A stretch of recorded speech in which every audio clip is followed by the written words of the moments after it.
When it comes to keyboards, I'm a huge sucker for a cool gimmick, and so when Epomaker offered to sponsor this video to check out their new DynaTab 75X and more, I couldn't say no, because it's got this cool optional smart screen that's built in, 75% triple mode gasket mounted mechanical keyboard, really cool, 3-pin and 5-pin switches, hot swappable, upgraded foam kits. I can tell you right now, there's actually quite a lot of foam in here. One of the things I'm not exactly sure of is their new hi-fi foam sheet.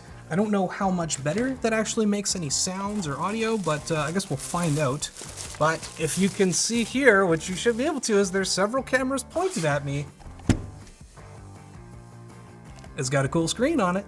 And there's 540 LEDs that you can program yourself to display whatever you want on that screen. It's super cool. It's kind of like a couple of other keyboards I've looked at with displays, but this time, the nice thing is it's actually pointed at you, so you're gonna be able to look at all of those little blinking LEDs when you turn them on, and I'm more impressed by the keycaps than I have been in quite a while. Let's check out what else is in the box. We've got our Epomaker DynaTab 75X welcome sheet. It's got 3 modes. You can do 2.4 gigahertz wireless, you can do Bluetooth, or you can do wired, which is great. I really love it when a keyboard isn't wireless only. I've bought a few for super cheap that are just, it's so disappointing. I just want to plug it in.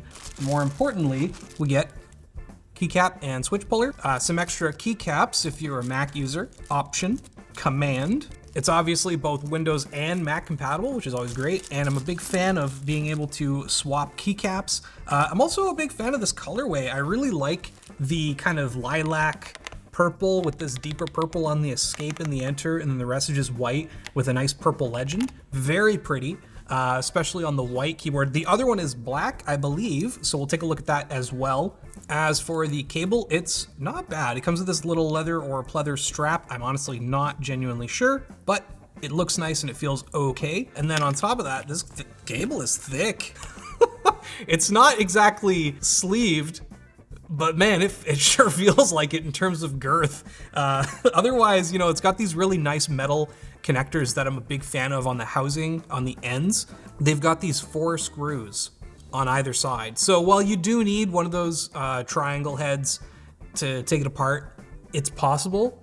A lot of the time, otherwise USB is just kind of annoying to open up. And then they've got this similarly bulky end on the USB-C side. I'm actually okay with this not being sleeved because I think that the thick white cable actually really fits with the rest of this keyboard. I've also noticed that they've got this cool digital display game and office mechanical keyboard label at the top. I don't know how I feel about the label, but I do really like that even though there's probably hotkeys for changing the wired or wireless stuff, you can just flick it on and off on this switch here. Bluetooth, wired, 2.4 gig, great to see that. But before we actually plug it in, I gotta look at this keyboard itself. And so to do that, I wanna take this, beautiful peel off. Screen looks a lot nicer now. It's got adjustable feet, which is always something I really love to see. It's a feature that you don't often see in like really high-end boutique boards. And I don't know why.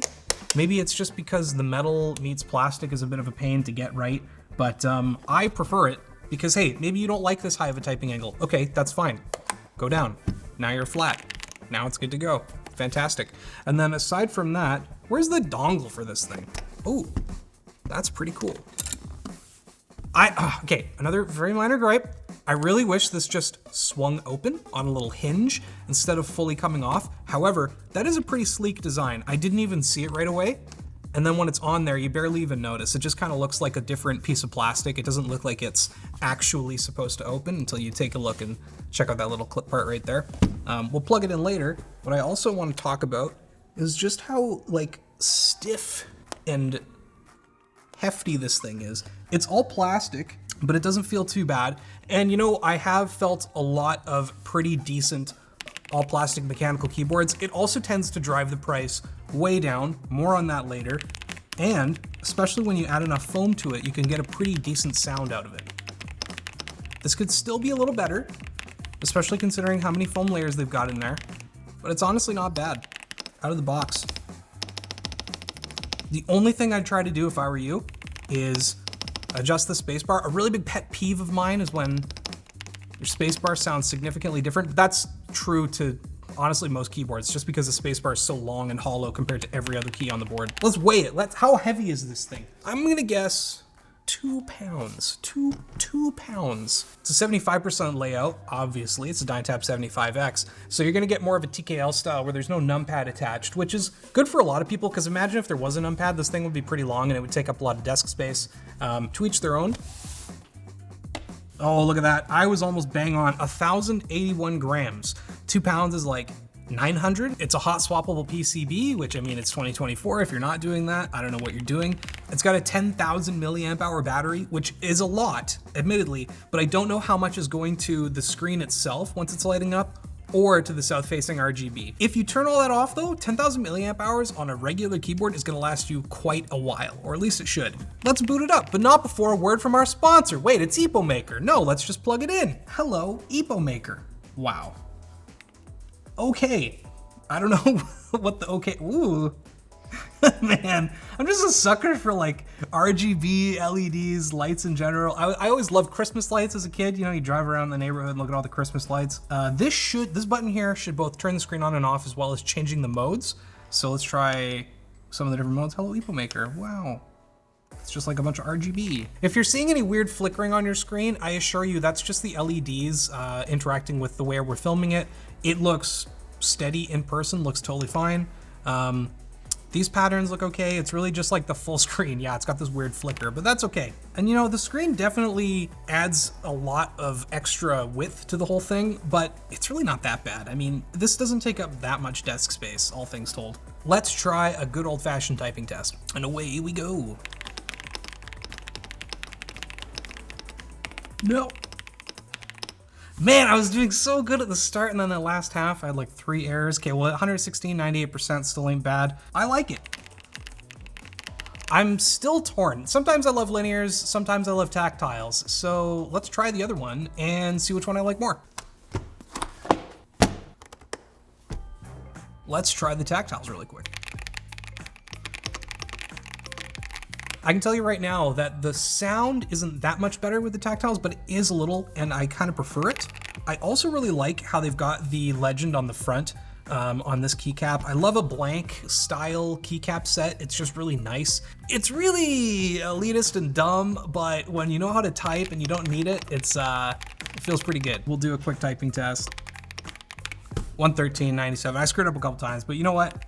It's still pretty good. But overall, I am very pleasantly surprised. I think for an all plastic chassis, it actually sounds pretty decent. I don't know if that hi-fi sound sheet is making much of, if any, difference at all, but I like to see experimentation, and I'm glad that they're actually at least trying something, which is always cool. And especially because it's not gonna cost you an arm and a leg. We're also gonna try the DynaTab 75 non-X.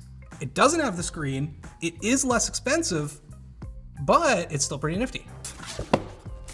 Ooh, I love this like brown and maroon. Oh, no, not quite maroon, but like a reddish brown mud kind of look. Almost Noctua, but not quite. I really like it. But yeah, if it wasn't obvious already, instead of a screen, you've got what's supposed to be a phone holder.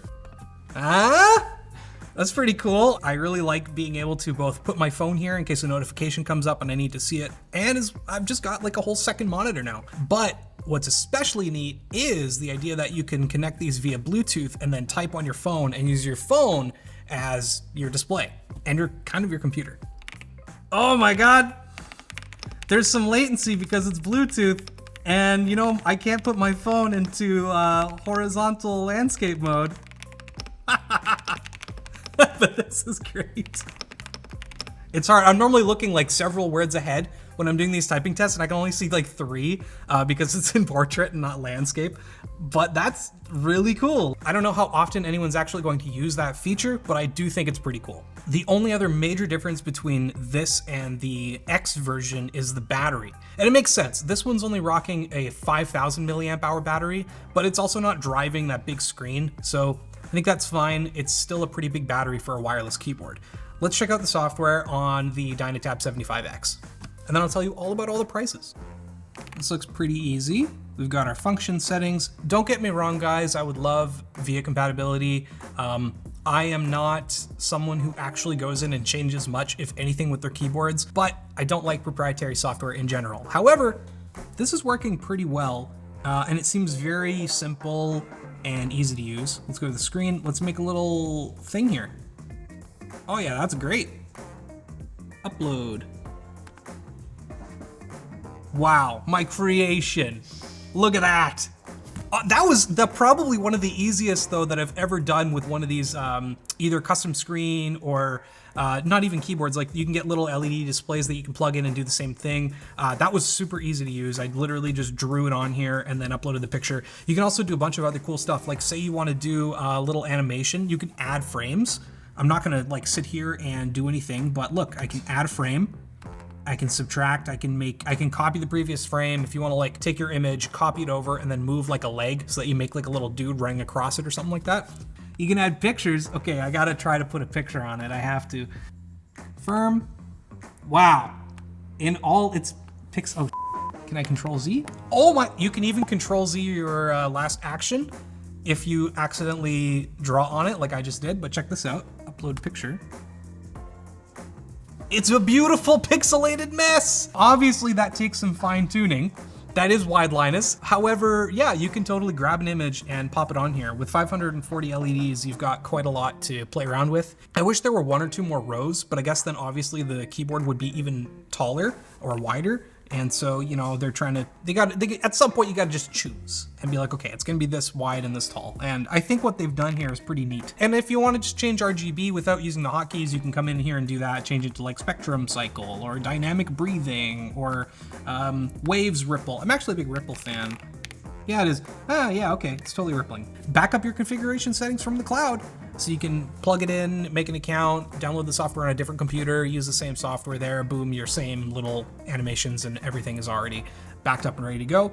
As for the price, if you want the screen, which I kind of do, it's gonna be $140. If you wanna save a buck and maybe use the other one, just the regular non-X DynaTab 75, it's only 90 bucks. So they shaved off a whole $50 for this LED screen and I guess half the battery, but you know, a lot of that battery is probably going to the screen. Either way, if you want to check them out, then we'll have them down in the links below. Thanks so much for watching. If you want to check out another ShortCircuit, make sure to look at the RT100 from Epomaker. That was one with the little monitor screen, I think.